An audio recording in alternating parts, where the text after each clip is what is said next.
بات ہے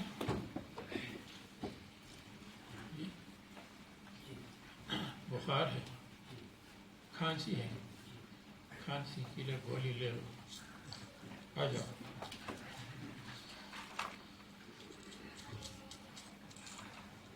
اس کو ہونٹ کے جہاں رکھے وہ اس کا پانی حلق سے اتارتے جائیں۔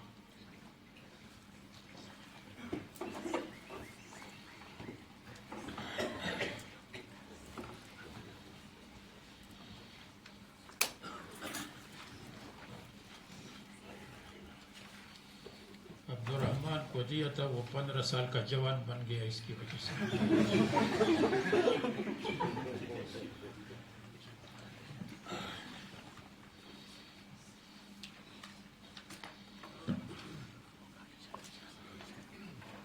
بسم اللہ الرحمن الرحیم، نحمده ونصلي ونسلم على رسوله الكريم وعلى آله وصحبه۔ بسم الله الرحمن الرحيم. باب تعليم الرجل أمته وأهله. وبه إليه قال حدثنا أخبرنا محمد بن سلام قال أخبرنا المحاربي قال حدثنا صالح بن الحيان قال عن الشعبي حدثني أبو بكر البردة عن أبيه رضي الله تعالى عنه قال قال رسول الله صلى الله عليه وسلم ثلاثة لهم أجران، رجل من أهل الكتاب آمن بنبيه وآمن بمحمد صلى الله عليه وسلم، والعبد المملوك إذا أدى حق الله وحق مواليه، ورجل كان عنده أمة يطأها فأدبها فأحسن تأديبها وعلمها فأحسن تعليمها ثم أعتقها فتزوجها فله أجران. ثم قال عامر أعطيناكها بغير شيء قد كان يركب فيما دونها إلى المدينة. تعلیم الرجل امته، اپنی باندی، و اہلہ، اور اپنی بیوی وغیرہ کی تعلیم بہتر ہے۔ ما قبل میں تعلیم خارجی کا ذکر تھا، باہر کے لوگوں کو، یہ تعلیم داخلی اپنی مستورات کی تعلیم کا ذکر ہے۔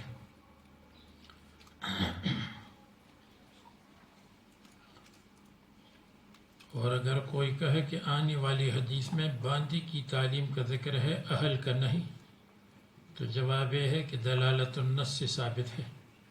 جب باندی کی تعلیم کا انتظام کرنا چاہیے جبکہ وہ خدمت کے لیے ہے، تو بیوی بچوں کی تعلیم کا بطریق اولا انتظام کرنا چاہیے۔ تو گھر کی مستورات کی تعلیم کا انتظام، یا ایھا الذین آمنوا قوا انفسکم واہلیکم نارا، اپنے نفس اور اہل کو نار سے بچانے کی کوشش کرو۔ تو حدیث یہ ہے کہ ثلاثۃ رجال، یا رجال ثلاثۃ موصوف صفت، جن کے لیے 2 اجر ہے۔ ایک وہ جو اہل کتاب میں سے ہے، اپنے نبی پر ایمان اور محمد صلی اللہ علیہ وسلم پر ایمان لائے، اور 2 عبد مملوک اللہ تعالیٰ کا حق اور مولا کا حق ادا کرے، اور 3 ایک آدمی کے پاس باندی ہے جس کے ساتھ جمع کرتا ہے، تو اس کی تادیب کی اچھی طرح تادیب، اس کو ادب سکھایا اچھی طرح، اس کی تعلیم کو بہتر بنایا۔ التادیب فی المروات والتعلیم فی الشرعیات، تادیب کا مطلب اخلاق سکھانا ہے، کس کے ساتھ کس طرح پیش آؤ گی، اور تعلیم کے معنی شرعی احکام، اخلاقیات اس کو سکھائے تاکہ لوگوں کے ساتھ رہنا سہنا ٹھیک ہو جائے، اور شرعیات، احکام شرعیہ۔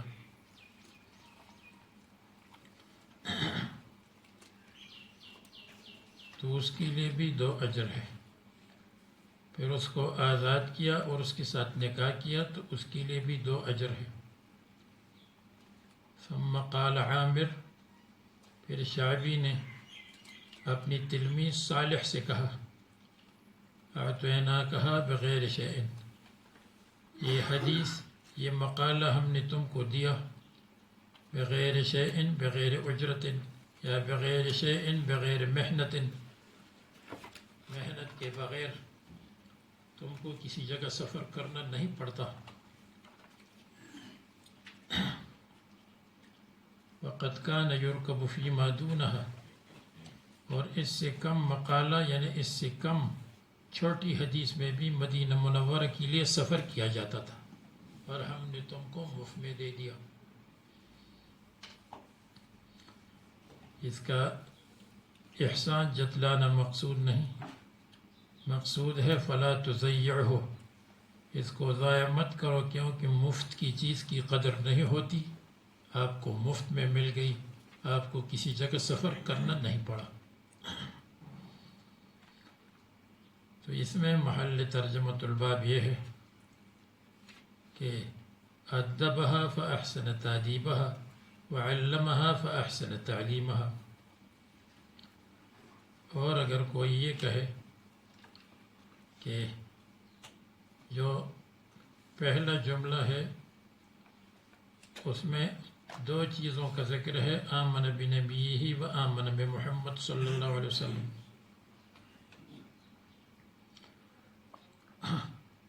اور دوسرے میں بھی دو ہے، عبد مملوک ہے، حق اللہ حق المولا ادا کرتا ہے، لیکن جو نمبر 3 ہے اس میں تو 4 اعمال ہے، 2 نہیں۔ ادبها فاحسن تادیبها، علمها فاحسن تعلیمها، اعتقها، اور پھر تزوجها۔ اس کا ایک جواب یہ ہے کہ تادیب اور تعلیم مقصود نہیں، بلکہ تادیب اور تعلیم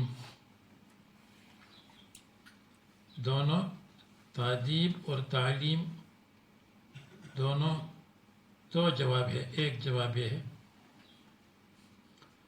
کہ یہ تادیب اور تعلیم مقصود نہیں، بلکہ یہ مقدمۃ الاعتاق ہے، چونکہ اس کو آزاد کرنا چاہتا تھا تو آزاد کرنے سے پہلے اس کی تعلیم اور تادیب کا انتظام کیا۔ تو اصل مقصود یہ ہے اعتاق اور تزوج، اعتاق اور تزوج دو ہے، اور یہ تعلیم اور تادیب اس کے لیے بطور مقدمہ ہے کہ جس کو آزاد کرے وہ جانور کی طرح نہ ہو، انسان کی طرح ہو۔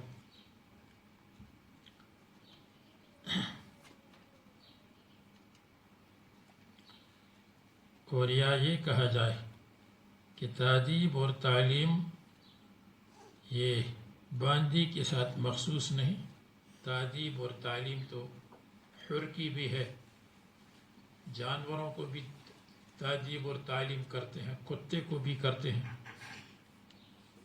تو اس لیے اصل مقصود ہے اعتاق اور تزوج۔ اور تیسرا جواب یہ ہے کہ تادیب اور تعلیم ایک، دونوں کو ایک کہیں گے، اس لیے کہ تادیب اور تعلیم دونوں کا مقصد ہے تحسین البیت، اپنے گھر کے نظام کو خوبصورت بنانا۔ جب تادیب ہے اور تعلیم ہے تو اس کی وجہ سے گھر کا بہترین نظام چلاتی ہے، وہ شریعت کے موافق، اخلاق کے موافق۔ تو التادیب والتعلیم شیء واحد، التادیب فی المروات والتعلیم فی الشرعیات، لیکن دونوں کا خلاصہ ایک ہے۔ تو یہ دونوں ایک۔ اور ثم اعتقها فتزوجها میں الاعتاق مقدمۃ التزوج، اعتاق اس لیے کہ اس کے ساتھ نکاح بغیر اعتاق کی جائز نہیں ہے، اپنی باندی کے ساتھ نکاح نہیں ہو سکتا۔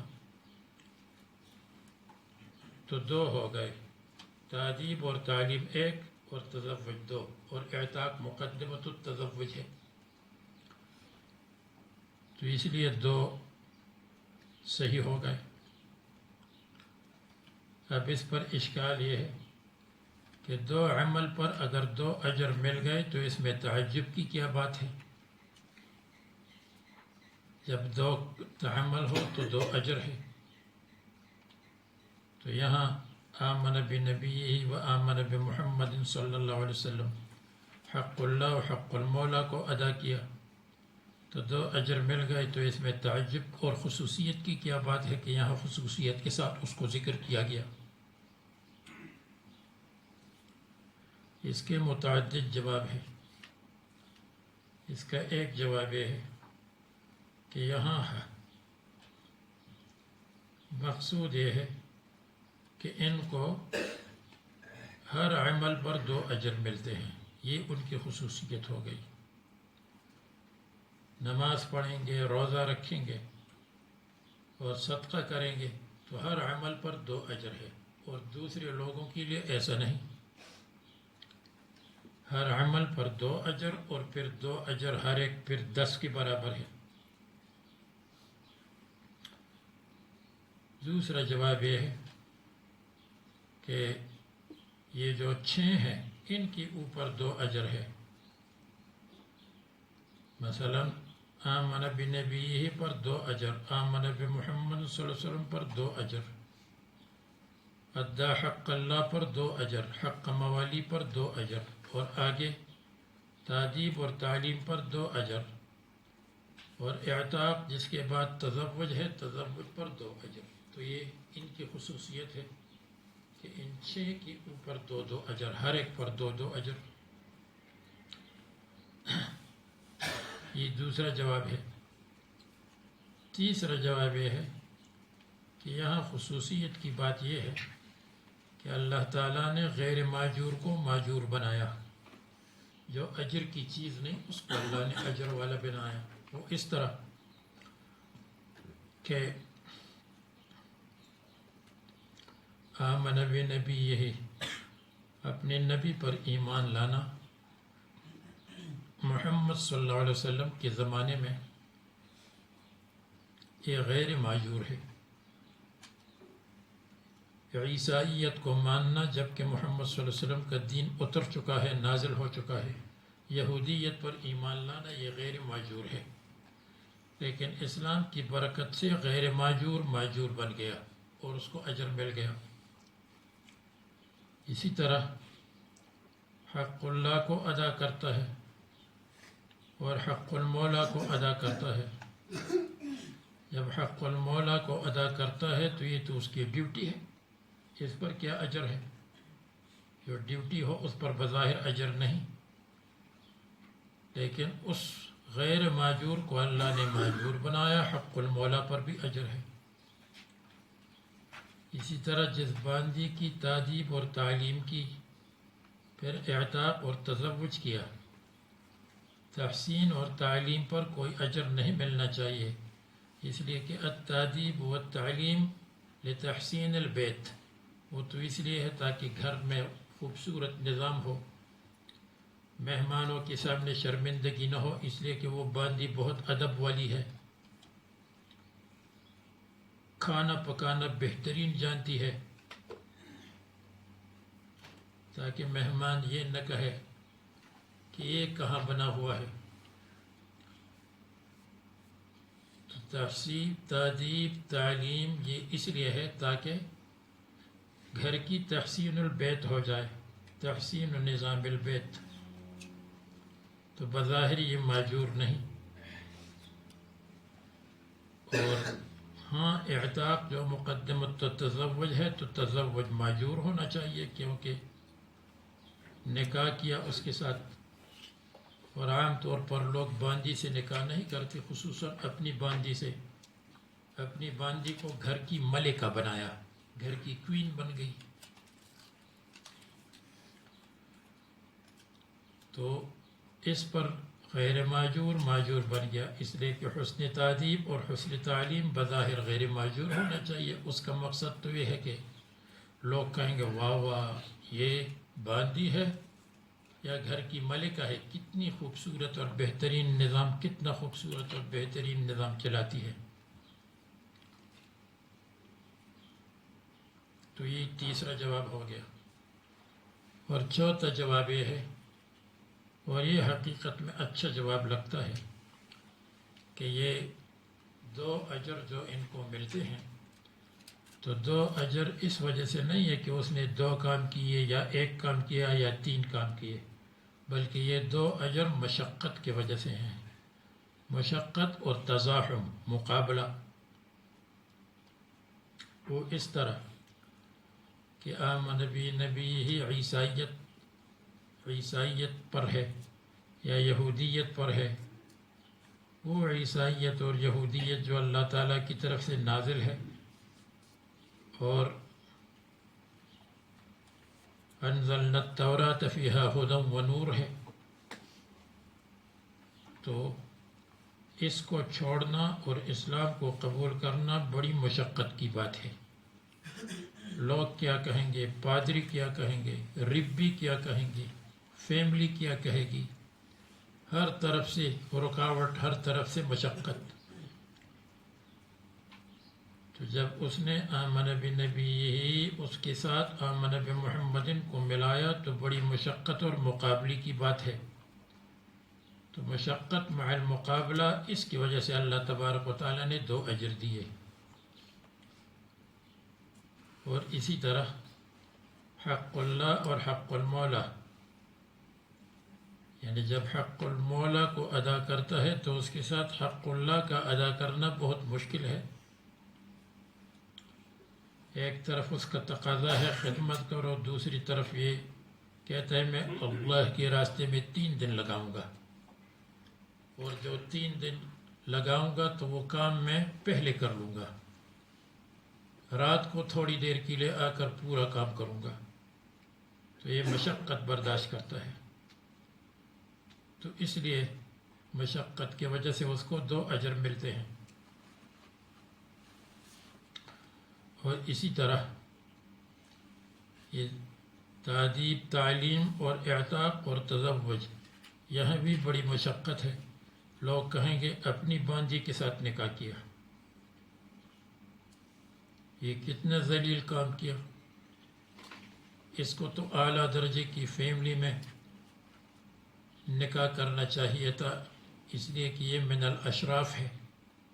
تو اس نے اور کچھ نہیں کیا، اپنی بانجی کو آزاد کیا، اس کے ساتھ نکاح کیا۔ تو یہ بہت مشقت کی بات ہے، اس لیے اس کی وجہ سے اس کو 2 اجر مل گئے۔ اور مشقت کا کام جو بھی ہو اس کے اندر بہت زیادہ اجر ہے۔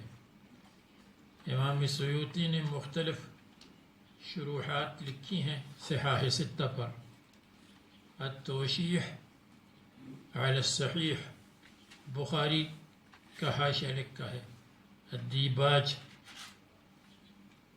علی کتاب مسلم ابن الحجاج، مسلم پر لکھا ہے، مرقات السعود ابو داود پر لکھی ہے، زہر الربا یہ نسائی پر لکھی ہے، علی المجتبہ، زجاجۃ المصابیح ابن ماجہ پر لکھی ہے،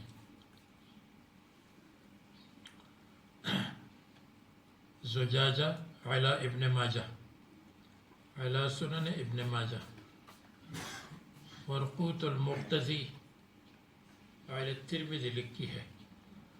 تو اس میں انہوں نے لکھا ہے، وہ بخاری والی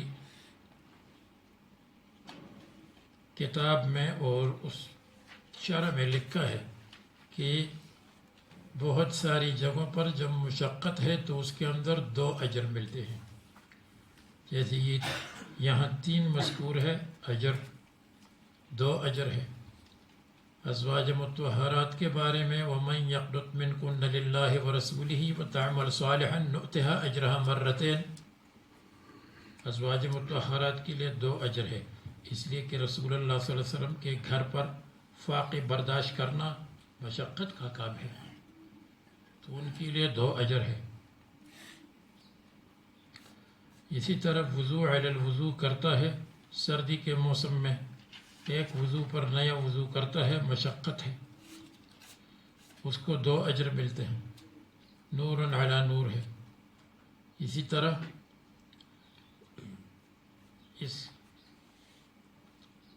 جو قرآن کریم کو آسانی سے تلاوت کرتا ہے، مع السفرۃ الکرام، مع السفرۃ البررۃ الکرام، وہ فرشتوں کے ساتھ ہے، والذی یتتعتع فیہا، اور جو قرآن کریم پڑھتا ہے اس میں اٹکتا ہے، مشقت کے ساتھ پڑھتا ہے، تو اس کے لیے 2 اجر ہے، وہاں بھی 2 اجر کا ذکر ہے۔ متصدق علی رشتہ دار، قریب، رشتہ دار ہے، قریب ہے، اس کو صدقہ دیتا ہے، یہ مشقت کی بات ہے، اس لیے کہ رشتہ دار کے احسان کو نہیں مانتا، کہتے مت نہیں دینا چاہیے تھا، کیوں دیا مجھے، اور پھر بھی یہ دے رہا ہے۔ اس لیے تو بعض لوگوں نے غلط محاورہ بنایا ہے، الاقارب عقارب، اقارب کو عقارب کہا، حالانکہ عقارب نہیں ہے، لیکن کبھی کبھی عقارب والا کام کرتے ہیں۔ اسی طرح اپنی سنن ابن ماجہ میں پڑھا ہے کہ جو صف ایسر میں کھڑا ہو جائے بائیں طرف، اس لیے کہ سب لوگ دائیں طرف جاتے ہیں تو بائیں جانب خالی ہے، اس کے لیے 2 اجر ہے، کیونکہ مشقت ہے، اس نے دائیں جانب کو چھوڑ دیا، بائیں کو اختیار کیا تاکہ صف بھر جائے۔ غنی ہے، شاکر ہے، اس کے لیے بھی 2 اجر ہے، ایک غنا کی وجہ سے، ایک شکر کی وجہ سے، کیونکہ یہ بھی مشقت کا کام ہے، غنا کی وجہ سے مستی پیدا ہوتی ہے، اس میں مستی پیدا نہیں ہوئی۔ من سن سنتا حسنتا فلہ اجرہا واجر من عمل بہا، یہ مشقت کا کام ہے۔ ایک آدمی ہے، دوسرے لوگ غلط کام کرتے ہیں، اس نے مدرسے کی بنیاد رکھی، مدرسہ بنایا، اس میں پیسہ خرچ کیا، اس کے لیے 2 اجر ہے۔ اسی طرح تیمم کے ساتھ نماز پڑھی اور پھر وضو کر لیا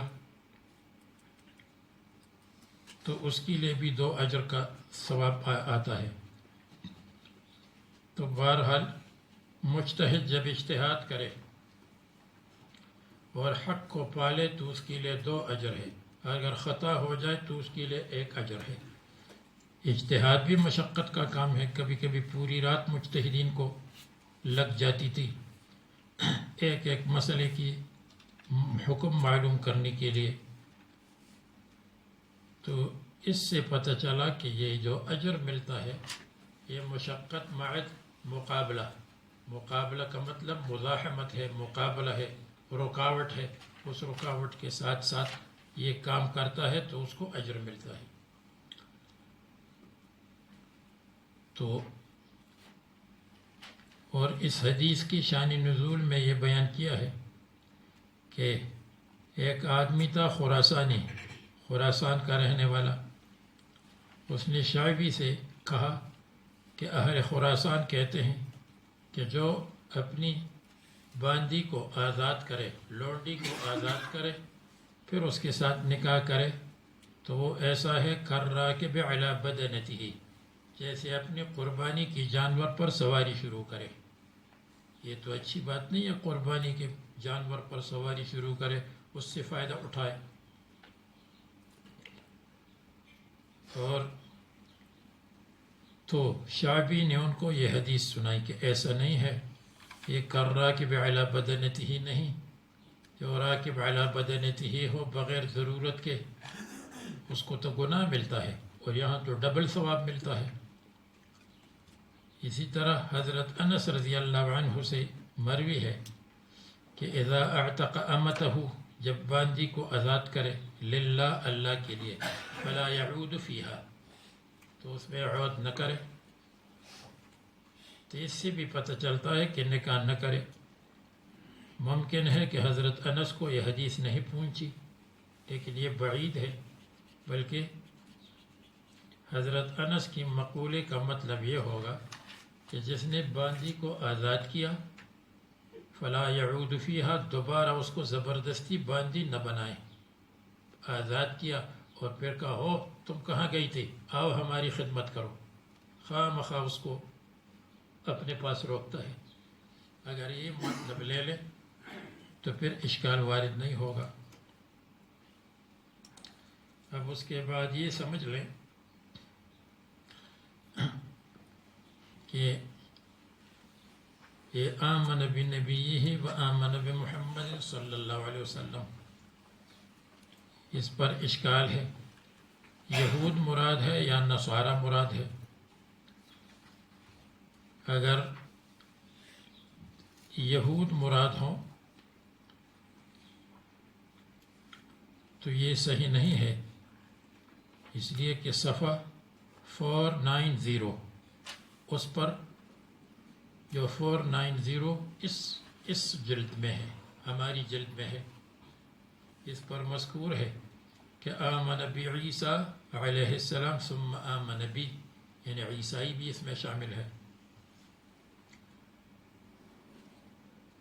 تو پھر سن لو، میرے خیال میں خطا کی میں نے، عیسائی مراد ہے یا یہودی مراد ہے؟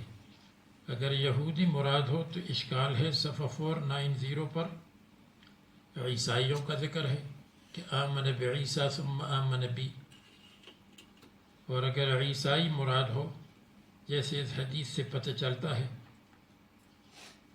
تو یہ بھی صحیح نہیں ہے، اس لیے کہ یہاں اصل یہود مراد ہے، اولئک یؤتون اجرہم مرتین، ان کو ڈبل اجر ملتا ہے، یہ حدیث اس کی تشریح ہے، اور اولئک یؤتون اجرہم مرتین یہ یہود کے بارے میں نازل ہوئی ہے۔ اور یہ بھی بات ہے یہود کے بارے میں کہ مدینہ منورہ کے قریب یہود رہتے تھے، تو یہود ہی مراد، تو کون مراد ہے؟ یہود مراد ہے یا عیسائی مراد ہے؟ اس کا جواب یہ ہے، اچھا اگر یہود مراد ہو تو پھر ایک اور اشکال یہ ہے کہ الیہود کفروا، یہود کافر بن گئے بے انکار عیسیٰ علیہ السلام، تو عیسیٰ علیہ السلام کی وجہ سے، انکار کی وجہ سے وہ کافر بن گئے، تو پھر ان کو کفر پر کیسے اجر مل گیا؟ جب وہ کافر بن گئے تو کیا کفر پر ان کو اجر مل گیا؟ جواب یہ ہے کہ دونوں مراد ہے، یہودی بھی مراد ہے، عیسائی بھی مراد ہے۔ جب یہودی مراد ہے تو پھر یہودی تو کافر ہو گئے حضرت عیسیٰ علیہ السلام کے کفر کی وجہ سے، تو وہ کیسے مراد ہے؟ تو اس کے متعدد جواب ہے۔ ایک جواب یہ ہے کہ یہود کافر تھے بے شک، لیکن ان کا کفر معاف ہو گیا بالایمان بمحمد صلی اللہ علیہ وسلم، محمد صلی اللہ علیہ وسلم پر جب ایمان لایا تو اس میں سب انبیاء پر ایمان آ گیا، اور جب سب انبیاء پر ایمان آ گیا تو ان کا کفر معاف ہو گیا، اللہ تعالیٰ نے کفر کو معاف کر دیا۔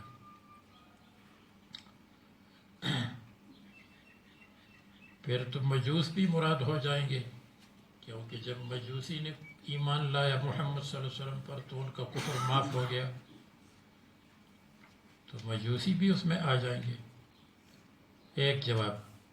دوسرا جواب یہ ہے، اور یہی اصل جواب ہے، کہ اصل ان کو ثواب ملتا ہے بتحمل المشقت الکبیرہ، بہت بڑی مشقت برداشت کرنے کی وجہ سے۔ یہودیوں نے بھی مشقت برداشت کی، عیسائیوں نے بھی مشقت برداشت کی، اس لیے کہ سب کے لیے زبردست رکاوٹیں موجود ہیں۔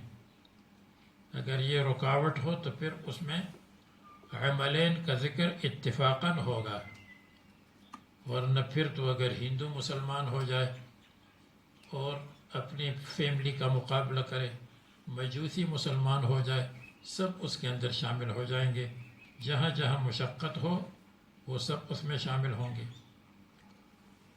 تیسرا جواب یہ ہے کہ یہود مدینہ مراد ہے، مدینہ کی یہود، اور سب عیسائی مراد ہے۔ جب عیسائی مراد ہے تو انہوں نے تو کفر نہیں کیا حضرت موسیٰ علیہ السلام پر، تو حضرت موسیٰ علیہ السلام کو مانتے ہیں۔ اب جب یہود مدینہ مراد ہیں اور جو مدینہ کے اطراف میں ہے، تو جیسے عبداللہ ابن سلام وغیرہ، تو ان کے بارے میں یہ کہا کہ کفروا بعیسیٰ علیہ السلام، حضرت عیسیٰ کے ساتھ کفر کیا تھا، یہ بات ختم ہو گئی، اس لیے کہ انہوں نے حضرت عیسیٰ علیہ السلام کے ساتھ کفر نہیں کیا تھا۔ شام کی یہودی حضرت عیسیٰ علیہ السلام کے ساتھ کفر کرتے تھے۔ یہودی مدینہ اور اطراف کے لوگوں نے یہ کام نہیں کیا تھا۔ مولانا انور شاہ کشمیری نے یہ کہا ہے، اس لیے کہ عیسائیت کا دین مدینہ منورہ کے اندر پہنچا نہیں تھا، اور جہاں وہ دین نہیں پہنچا عیسائیت کا، تو ان کے لیے صرف اتنا ماننا ضروری تھا کہ حضرت عیسیٰ علیہ السلام نبی ہے، باقی ان کی تابعداری اور دین کی تابعداری ضروری نہیں تھی۔ اور یہ مسلم بات ہے کہ حضرت عیسیٰ علیہ السلام کا دین مدینہ منورہ میں نہیں پہنچا تھا، اس لیے کہ روایات میں آتا ہے وفاء الوفا للسہمودی، اور اسی طرح ابن جریر طبری وغیرہ نے تاریخ طبری میں لکھا ہے کہ حضرت عیسیٰ علیہ السلام کا رسول اور قاصد مدینہ منورہ سے باہر پہنچا اور وہیں ان کا انتقال ہوا، اور انہوں نے یہ کہا انا رسول اللہ عیسیٰ ابن مریم، میں حضرت عیسیٰ علیہ السلام جو رسول ہے ان کا رسول ہوں۔ لم یقدر له الدخول فی المدینہ، مدینہ منورہ میں آنا ان کی تقدیر میں نہیں تھا۔ تو اس سے معلوم ہوا کہ جو مدینہ کی یہود ہے، حضرت عیسیٰ علیہ السلام کا دین ان کو مکمل نہیں پہنچا تھا، تو ان کے لیے صرف اتنا کافی تھا کہ حضرت عیسیٰ نبی ہے، اس کے علاوہ دین پر چلنا اور تسلیم کرنا ضروری نہیں تھا۔ تو یہود المدینہ والجوانب مراد ہے، جنہوں نے کفر عیسیٰ علیہ السلام کے ساتھ نہیں کیا، اور عیسائی سب مراد ہے۔ یہ بات سمجھ میں نہیں آتی، اس لیے کہ جو یہودی تھے تو قرآن کریم میں ہے، یہود کہتے ہیں کہ عیسائی کسی چیز پر نہیں، ان کا دین غلط ہے، اور مسیحی کہتے ہیں کہ یہودیوں کا دین غلط ہے، سب ایک دوسرے کی دین کو غلط کہتے ہیں۔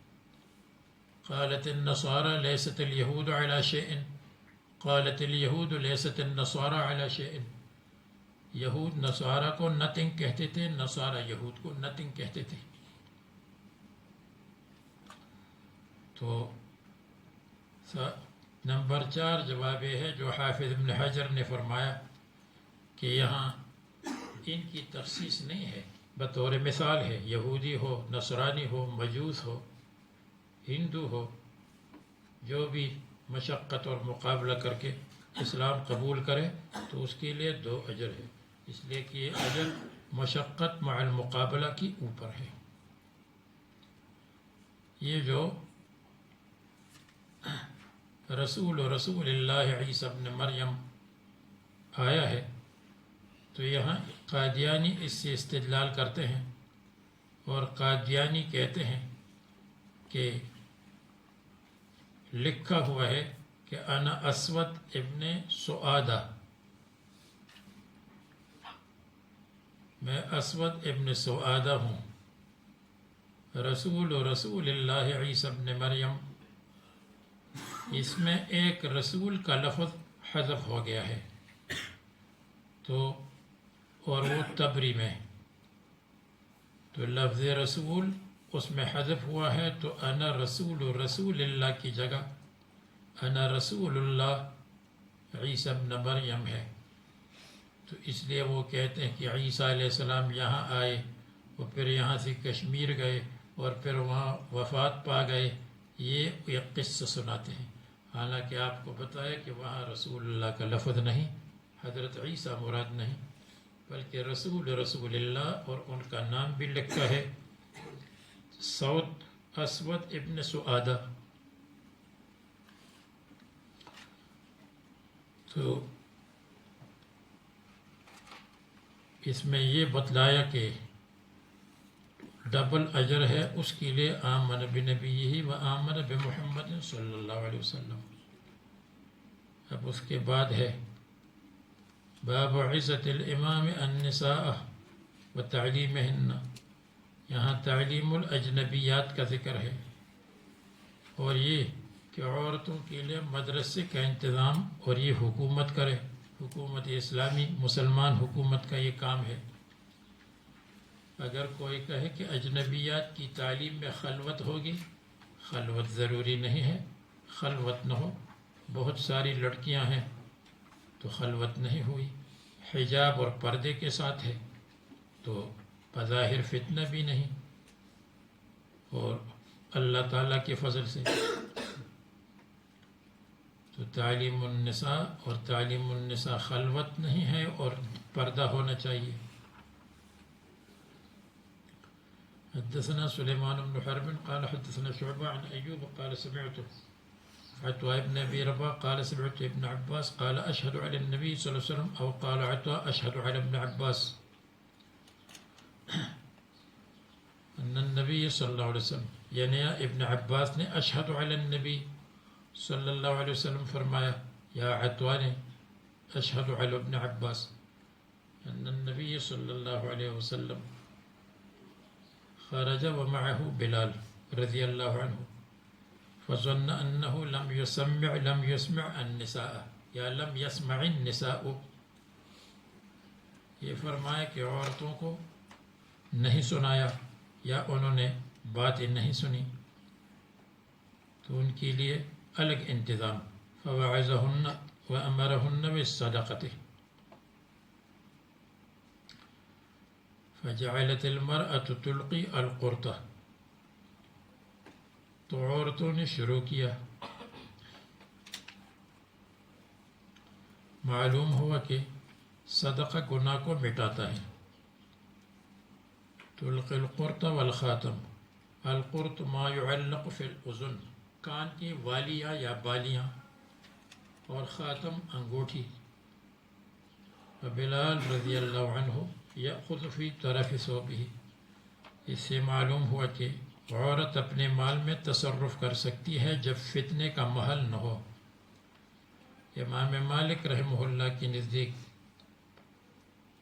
معمولی چیز میں کر سکتی ہے، بڑی چیز میں تصرف نہیں کر سکتی اگرچہ اپنا مال ہے، اس لیے کہ یہاں یہ ثابت نہیں ہے کہ اپنے شوہروں سے اجازت لی۔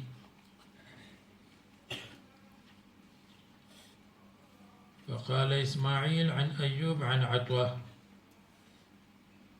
اور اسماعیل ایوب سے نقل کرتے ہیں، جیسے شعبہ ایوب سے نقل کرتے ہیں تو اسماعیل بھی ایوب سے نقل کرتے ہیں، تو وقال اسماعیل عن ایوب عن عطوہ،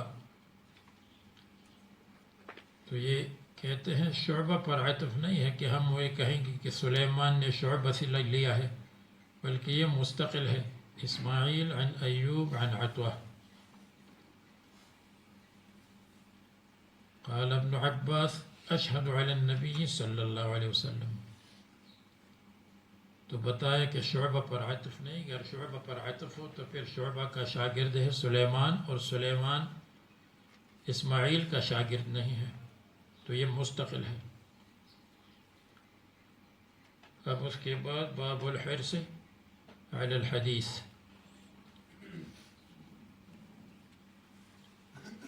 حدیث کے اوپر حرص کرنا۔ ما قبل میں تعلیم النساء کا ذکر ہے، یہاں تعلیم الحدیث کا ذکر ہے، اور علم حدیث کی اہمیت کا ذکر ہے کہ اس میں حرص کرنا چاہیے۔ حرص علی الحدیث، یہ اہمیت علم حدیث ہے۔ حدثنا عبد العزیز ابن عبد الله قال حدثني سليمان عن عمرو بن أبي عمرو عن سعيد بن أبي سعيد مقبوري عن أبي هريرة رضي الله عنه قيل يا رسول الله من أسعد الناس بشفاعتك يوم القيامة، قیامت کے دن آپ کی شفاعت کے ساتھ کون سب سے زیادہ خوش قسمت ہے؟ رسول اللہ صلی اللہ علیہ وسلم نے فرمایا لقد ظننت یا ابا ہریرہ اللہ یسألنی عن هذا الحدیث احد، اس حدیث کے بارے میں میرا خیال تھا کوئی نہیں پوچھے گا، سب سے اول من کا آپ سے پہلے، میرا خیال تھا کہ آپ سب سے پہلے پوچھیں گے.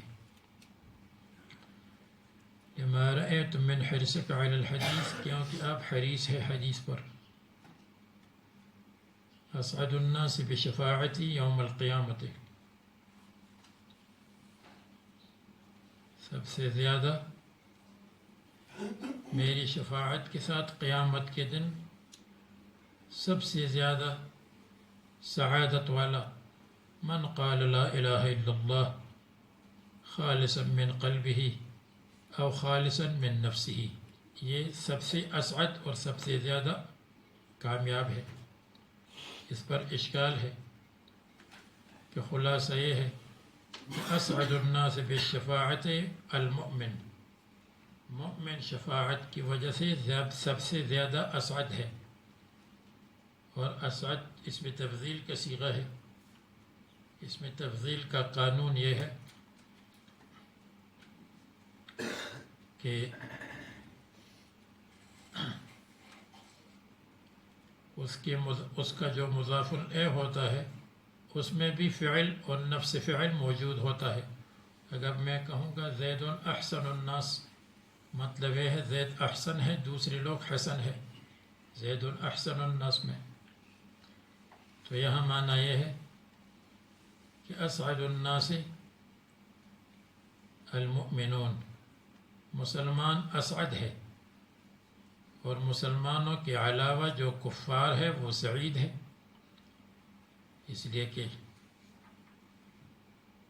جب اسعد الناس مؤمن ہے تو مؤمن کے علاوہ جو ناس ہے دوسرے لوگ ہیں وہ بھی سعید ہو گئے.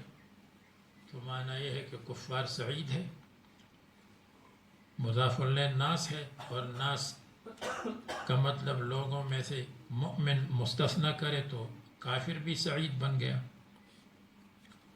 ولم یقل به احد، اس کا ایک جواب یہ ہے کہ کبھی کبھی اس میں تفضیل نفس فعل کے معنی میں آتا ہے. تو معنی یہ ہے المؤمن سعید بشفاعتی والکافر لیس بسعید، مسلمان سعید ہے، کافر سعید نہیں ہے، بلکہ کافر شقی ہے. اصحاب الجنت خیر مستقرا و احسن مقیلا، جو جنتی ہے ان کا مستقر بہت بہتر ہے، نہیں، اس کا مستقر اچھا ہے، اس کے مقابل میں کافروں کا مستقر برا ہے اور خراب ہے. تو یہاں نفس فعل کے معنی میں ہے. اسی طرح یہاں بھی دوسرا جواب یہ ہے کہ ہم اس پہ کہیں گے کہ المؤمن اسعد، اور کافر قد یکون سعیدا بتخفیف العذاب، کبھی اس معنی میں اس میں سعادت ہوگی کہ تخفیف عذاب ہے. تخفیف عذاب بھی ایک نوع من السعادت ہے. یہ جواب زیادہ سمجھ میں نہیں آتا کہ ہم کافر کو سعید کہیں.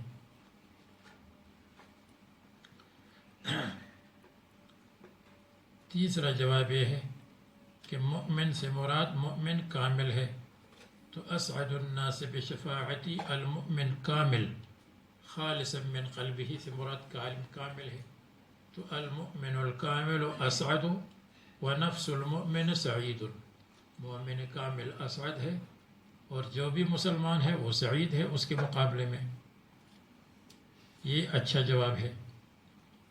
اور ایک جواب یہ ہے، نمبر 4 جواب یہ ہے کہ ھذا علی اسلوب الحکیم، یہ جواب اسلوب حکیم پر آیا، حکیمانہ جواب ہے.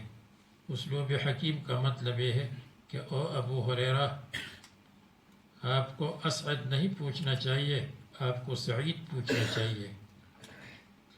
اور السعید المؤمن.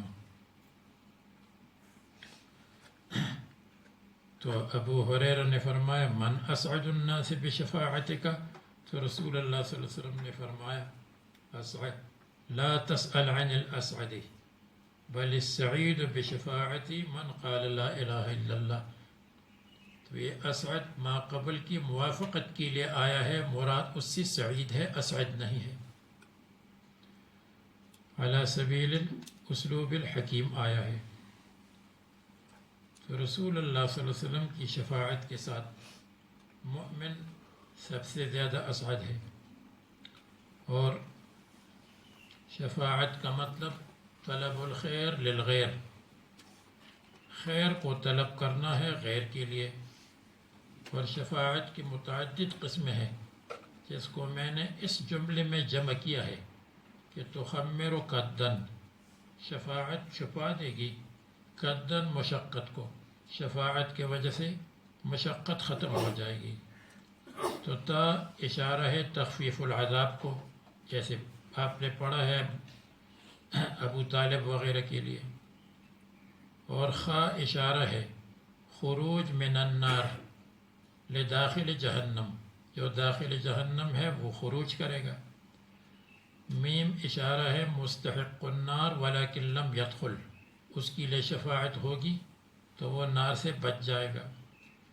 را اشارہ ہے رفع الدرجات کی طرف، اور اس قسم کو معتزلہ بھی مانتے ہیں کہ رفع الدرجات کے لیے شفاعت ہے، باقی شفاعت کو نہیں مانتے ہیں. اور قدن میں کاف اشارہ ہے شفاعت کبریٰ کی طرف تاکہ حساب کتاب شروع ہو جائے. اور نمبر 2 اشارہ ہے کبیرہ کی طرف، صاحب الکبیرہ کے لیے شفاعت ہے. شفاعتی لأہل الکبائر من امتی، امت میں جو اہل کبائر ہے ان کے لیے میری شفاعت ہے. اور اس کا یہ مطلب نہیں ہے کہ ان کے ساتھ شفاعت خاص ہے، لیکن ان کے لیے شفاعت بہت مفید ہے، یا ان کے لیے بھی شفاعت ہے، دوسروں کے لیے بھی شفاعت ہے. تو شفاعت کبریٰ اور شفاعت للکبیرہ کاف میں آ گیا. اور دال میں اشارہ ہے دخول الجنت من غیر حساب، بغیر حساب کے جنت میں داخل ہونا. تو یہ شفاعت کی قسمیں ہیں. اور رسول اللہ صلی اللہ علیہ وسلم شفاعت فرمائیں گے. اور اگر کوئی اشکال کرے کہ ایک روایت میں آتا ہے کہ ایک قوم ہے جنہوں نے عمل نہیں کیا ہوگا، تو رسول اللہ صلی اللہ علیہ وسلم کی شفاعت سے وہ نہیں نکلیں گے، بلکہ قبضۃ الرحمن، اللہ تبارک و تعالیٰ اس کو نکالیں گے اپنے قبضے سے، کما یلیق بشانہ. تو وہ تو شفاعت سے خارج ہو گئے. بلکہ روایات میں آتا ہے کہ جنہوں نے اعمال کیے ہیں رسول اللہ صلی اللہ علیہ وسلم کی شفاعت سے، یعرفہم نبی صلی اللہ علیہ وسلم، اعضاء وضو سے رسول اللہ صلی اللہ علیہ وسلم ان کو پہچان لیں گے، اعضاء وضو سے، وضو کی چمک سے. لیکن والذین لم یعملوا، اور جنہوں نے عمل نہیں کیا، یمتحشون، تو ان کا بدن جل جائے گا کوئلے کی طرح، فلا یعرفون، ان کو نہیں پہچانیں گے، فیخرجہم اللہ تعالی، تو شفاعت ان کو شامل نہیں ہوئی. جواب یہ ہے کہ شفاعت ان کو شامل ہے، معرفت نہیں ہے. یعنی رسول اللہ صلی اللہ علیہ وسلم نے جو شفاعت فرمائی ہے تو اسی شفاعت کے نتیجے میں نکلے، لیکن پہچان نہیں تھی، صرف پہچان کرائی گئی اور پہلی والی شفاعت ان کے لیے شامل ہے.